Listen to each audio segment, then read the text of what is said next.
President, I read a story. It was a story about the abuse of taxpayer money in the last administration. And it was so nauseating that it triggered my gag reflex.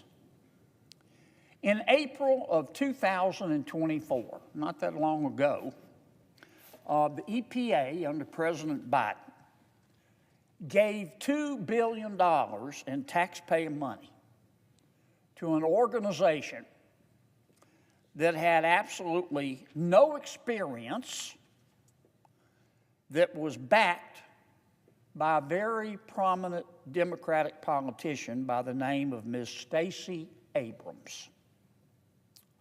Here's what happened.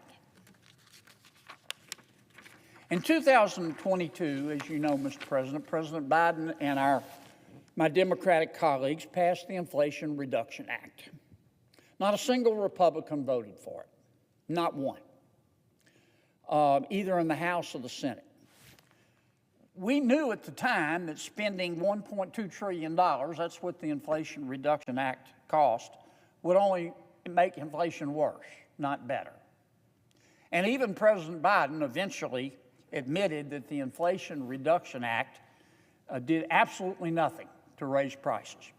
Even President Biden, at the end of his term, admitted that. So where did all the Inflation Reduction Act money go? Fair question for taxpayers to ask. There's nothing wrong with wanting to know what they do with our money. Let me say that again. There's nothing wrong with wanting to know what they do with our money.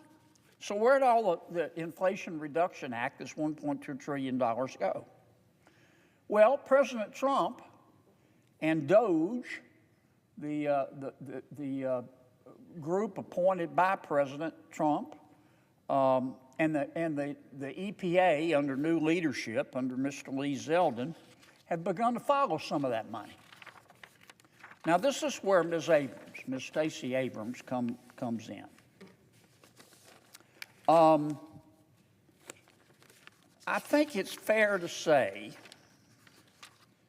that Ms. Abrams is, I would call her controversial.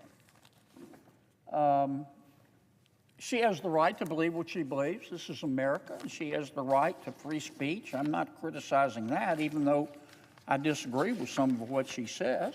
But I think it would be fair to describe her